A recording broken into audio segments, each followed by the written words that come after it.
أعوذ بالله من الشيطان الرجيم بسم الله الرحمن الرحيم الحمد لله رب العالمين والصلاة والسلام على أشرف الأنبياء والمرسلين أما بعد فلندري الله عز وجل صلوات السلامة qofshin për të dërguarin e tij, familjen dhe shokët e tij dhe gjithë besimtarët të cilët e ndjekin rrugën e tij deri në ditën e fundit të kësaj bote.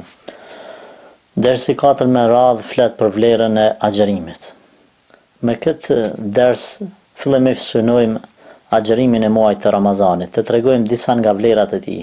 Edhe pse agjerimi në përgjithësi ndahet në agjerim farz dhe sunet, ka pra disa lloje të agjerimit. Dhe secili agjerim ka vetit, vlerat dhe shpërblimet e veta. Por gjithsesi në radhë të parë kur flasim, kemi qëllim vlerat e agjerimit në muajin Ramazan. Transmetohet nga Abu Huraira radhiyallahu anhu se ka dëgjuar pejgamberin sallallahu alaihi wasallam duke thënë: ka thënë Allahu azza wa jall, as-sawmu junna, agjerimi është mburoj. Ai që agjeron të mos flas fjalë të këqija, as të mos bëj vepra të ignorancës. Nëse dikush e lufton apo dëshiron të kacafytet të zihet me të, le të thotë: unë jam njeri që agjeroj. Unë jam njeri që agjeroj. Pasha atë në dorën e të cilit është shpirti im, pra i shpirti pejgamberit sallallahu alaihi wasallam. Era gojës së agjeruesit të Allahu është më e mirë se sa era e miskut. Ai, pra agjeruesi, e le ushqimin, pijet dhe epshet e veta për hir timin. Agjerimi është për mua dhe unë për të shpërblej, dhe e mirat e unë shpërblehet me 10 fesh. Këtë hadith të cilën e shënon Imam Buhariu, në fakt janë 2 hadithe të mbledhura në vete, dhe gjithashtu ky hadith ka edhe disa tekste të tjera ku përmendet shpërblimi pa hesab, shpërblimi pra i shumë fisht apo edhe deri në 700 herë. Gjithsesi, qëllimi ynë është që të përmendim disa nga vlerat e agjerimit, e bazuar në këtë hadith dhe në hadithin tjetër që do ta përmendim në fund të ligjëratës, arrim të nxjerrim në pah disa nga vlerat e Ramazanit. Fillimisht e para është agjerimi është mburoj. Mburoja nënkupton diçka të vendosësh mes teje edhe një fatkeqësie, një të keqe. Njeriu vendos mburoje në trupin e vet nga shpata, nga plumbi etj. Ndërsa mes ti edhe azabit apo dënimit Zotit ose xhehenamit, besimtari duhet të vendos gjithashtu mburoj. E mburoja e tij nga zjarri i xhehenamit është devotshmëria. Prandaj Allahu azza wa jalla agjerimin e ka quajtur apo ka konsideruar një prej veprave më të suksesshme në arritjen e devotshmërisë apo në arritjen e mburojës mes teje dhe zjarrit të xhehenamit. Prandaj ai i cili agjeron në fakt ai ka arritur deri tek mburoja e Zotit azza wa jall, e ka siguruar mburojën. Sa më shumë që agjeron, sa më i sakt, sa më i plot të jetë agjerimi, aq mburoja e tij do të jetë më e suksesshme kundër të gjitha të këqijave. Besimtari përmes agjerimit ruhet nga shumë gjëra të këqija. Përveç nga zjarri i xhehenamit, ai në këtë botë ruhet nga zinaja, pra moraliteti, ruhet nga fjalët e këqija, ruhet nga sjelljet e ndyta, i zbutet epshi, i zbutet zemra, i kujton të varfrit, e kujton dhe mbështetet te Zoti, e kujton edhe vepron shumë gjëra të cilat do të jenë me lejen e Allahut azza wa jall shpëtim nga zjarri i xhehenamit. E dyta, agjeruesi shpëton nga belat, shpëton nga të këqijat, shpëton nga kacafytjet. Këtë e vërtetoj me fjalën e pejgamberit sallallahu alaihi wasallam: nëse ndokush të lufton ty si agjerues, apo dëshiron që të kacafytet me ty, atëherë është mirë që në momentin që ai fillon të bëj keq, ti thuash, pra t'ja bllokosh rrugën që në fillim duke i thënë: unë jam njeri që agjeroj. Nëse ai prap nuk ndalet, hadithi përmend 2 herë. Prap ti thuash: unë jam duke agjeru. Dhe kështu do ta mundësh dhe do ta mposhtësh atë armik. Në këtë formë, pejgamberi alayhi salatu wassalam na tregon që të mos nxehemi e të mos kacafytemi, por të bëhemi durimtar, ta mundim fillimisht epshin ton, pastaj edhe armikun përmes kësaj vepra apo kësaj devotshmërie, duke i treguar se ti je njeri që agjeron. e ke lën ushqimin, pijen, do ta lësh edhe kacafytjen. Pra, unë pasi e kam mundur epshin tim ndaj hajes dhe pijes, do ta mundi edhe ndaj kacafytjes, ndaj nervozës, dhe do ta largoj shejtanin. Dhe është vërtetuar shkencërisht se nëse njeriu e largon për herë të parë atë cili dëshiron të rrihet me ty për herë të parë, ai do të zbutet. Pastaj nëse prap sillesh edhe herën e dytë prap butë edhe mirë, ai prap do të largohet edhe më tepër. Edhe kështu do ta mundesh, pra do të fitosh kundër tij pa luftuar, edhe do ta qetësosh situatën. Pra, kjo ka dhe fshehtsinë e vet se dikush mund të pyetet habitet se si ka mundësi nëse i thua unë jam agjërueshëm ta mundesh ata dhe ta largosh.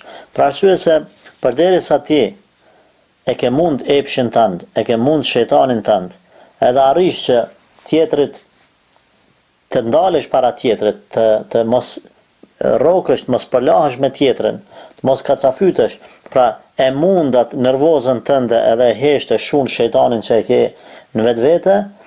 Pra, kur e ke mund epshin tënd, kur e ke mund keqen tënde, Allahu do të ndihmoj ta mundesh edhe tjetrin, edhe armikun e jashtëm. Pra ai cili arrin ta mposht epshin e vet, në brendësinë e tij, në këtë çast të kacafytjes, ai një herët do të ndihmohet nga Allahu xhaleshanu që ta mund edhe armikun e jashtëm. Por, a ka mundësi që të ndodhë që tjetri edhe kur ti thua unë jam agjërueshëm, mos ndalet për prap të bie në qaf? Mund të ndodhë. Por kjo nuk nënkupton asesi se hadithi pejgamberit është gabim, apo se Zoti e lë keq besimtarin atëherë kur ka nevojë për ta. Kjo nuk është e vërtetë, por nëse ndodh kjo gjë, atëherë kërkoje gabimin te vetja jote ti si agjërues. A ke bërë këtë agjërim për hir të Zotit, a ke thënë këtë fjalë ashtu si duhet, sipas kushteve sjelljive dhe etikës së saj. Pra, nëse ndodh që të mos ndalet armiku yt, atëherë problemi qëndron te ti e jo te fjala e pejgamberit alayhi salatu wasalam, apo tek besa e Zotit që ja ka dhënë robit të tij për ta ndihmuar dhe ta shpëtuar nga belat. E treta është era e gojës së agjëruesit. Është më mirë te Allahu azza wa jall se sa era e miskut. Misku është një parfum i cili është i preferuar nga të gjithë. Është më i miri dhe i tillë do të jetë edhe në xhenet inshallah taala. Era apo në Ramazan agjëruesit ndodh që t'i vije era e gojës. Kjo për arsye se lukthi është i tharë, edhe nga brendësia apo nga thellësia e lukthit të dal era përmes gojës tij ku mund ta ndjejnë të tjerët, por edhe ai vetë ta ndjej këtë erë të pakëndshme. Edhe pse Islami përgjithsisht e urren erën e keqe, obligon në pastrim të dhëmbëve, të gojës, pastrim të rrobave, të trupit, marrjes abdest, marrjes gusull, etj. Pra, parimisht duhet të jemi të pastër, të mos kemi kurfar erë dhe të mos i dëmtojmë të tjerët. Bile Islami na ndalon edhe nga shkuarja në xhami nëse ham çep apo hudhër. Megjithatë në këtë rast është e lavdruar era e gojës së agjëruesit. Për çfarë arsye? Për arsye se në këtë rast besimtari nuk e ka lënë erën e tij të dalë për shkak të neglizhencës, papastërtisë, përtatësisë së tij, por për shkak të ibadetit, të adhurimit. Pra për hir të Zotit azza wa jall ka ardhur deri tek kjo erë e gojës. Edhe për këtë arsye, pasi e duron erën e tij për hir të Zotit dhe ka ardhur deri te era e gojës për hir të Allahut për shkak të ibadete, Allahu xhaleshanu e shpërblen edhe për erën e gojës tij dhe ajo do të jetë më e vlefshme te Zoti se sa vet era parfumit më të mirë të mundshëm. Prandaj edhe ka këtë vlerë. E katërta, agjërimi është për Allahun dhe Allahu shpërblen për ta. E mirat e Zotit shpërblehet më spaku 10 fish. Këtë pjesën e fundit Imam Buhariu rahmetullahi alayh duket sikur e ka përmend vetëm për t'ua kujtuar njerëzve se Zoti xhaleshanuhu shpërblen 10 fish e më tepër. Pra si lloj rikujtimi. Zoti shpërblen, por te ai 10 fish e më tepër, sepse në hadithe të tjera shohim se shkon deri në 700 fish shpërblimi i veprave të mira, mirë po edhe ndodh që të shpërblehet pa kufi i robi për ndonjë vepër që e bën. Prej veprave, nëse ndodh të pyes dikush se cilla vepër është që më shumë të shpërblehet, cilla vepër është që do të mbetet ekskluzive shpërblimi i saj, atëherë thuaj ajo është agjërimi. Për çfarë arsye? Për arsye se agjërimi është vepër e msheft, agjërimi është vepër e vështirë. Është e fshehur, prandaj edhe Zoti është i vetmi adhurim që ja ka fsheh shpërblimin e saj. Askush nuk e di shpërblimin e agjerimit, se çfarë do t'i jap Zoti besimtarit përmes këtij adhurimi. Ashtu si besimtari e man të fshehur agjerimin, edhe nuk e deklaron, edhe nuk e nuk e punon, nuk e demonstron para të tjerëve, por ashtu qëndron heshtje, edhe mes tij dhe Zotit qëndron kjo vepër, për arsye se për shkak të kësaj, atëherë edhe Zoti xhelleshanu do ta shpërblej edhe do t'ia lejë në mënyrë ekskluzive, edhe e ka lënë mister shpërblimin e agjerimit. Të gjitha veprat tjera dihen, shpërblimet e tyre janë përmendur në hadithe, siç është haxhi, i fal gabimet, sikur atë ditë kur ka lindur njeriu, e tjerë, ndërsa agjerimit nuk i dihet shpërblimi, sepse Zoti e ka lënë të fshehur dhe në ditën e gjykimit do t'i jep shpërblim pa hesab. Agjerimi është një prej formave të durimit, sabrit, format më të rëndësishme edhe më të theksuara. Prandaj edhe shpërblimi do të jetë shumë i madh për këtë person. Kështu Allah Azza wa Jall thot në Kur'an, innama yuwaffas sabiruna ajrahum bighayri hisab. Vërtet durimtarëve do t'u jepet shpërblimi pa llogari. Prandaj prej durimit më të madh është edhe lënia tër ditën e epshit, e ngrënies, e pirjes dhe disa veprave të tjera apo disa halalleve të tjera jashtë Ramazanit. Prandaj edhe do të shpërblehet personi i tillë edhe shpërblimi i tij është i fshehur mes tij edhe Zotit të vet. Këto janë disa nga vlerat e agjerimit. Kurse në një hadith pejgamberi sallallahu alaihi wasallam shton edhe këto. Abu Huraira radhiyallahu anhu transmeton se pejgamberi sallallahu alaihi wasallam ka thënë: "Ummetit tim i janë dhënë 5 gjëra të cilat nuk i janë dhënë asnjë ummeti para meje. Era e gojës së agjeruesit është më mirë te Allahu se sa vet era miskut. Për agjeruesin luten me laçet derisa të bëj iftar.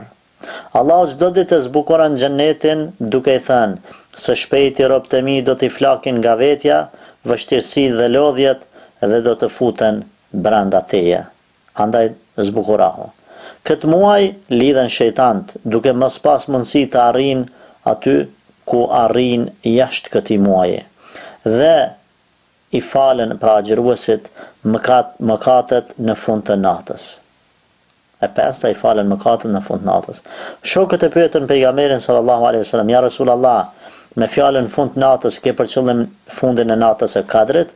Tha pejgamberi sallallahu alaihi wasallam: "Jo, por kam për qëllim fundin e çdo nate, pra 30 natë me radhë, çdo natë mbrëmje falen mëkatet."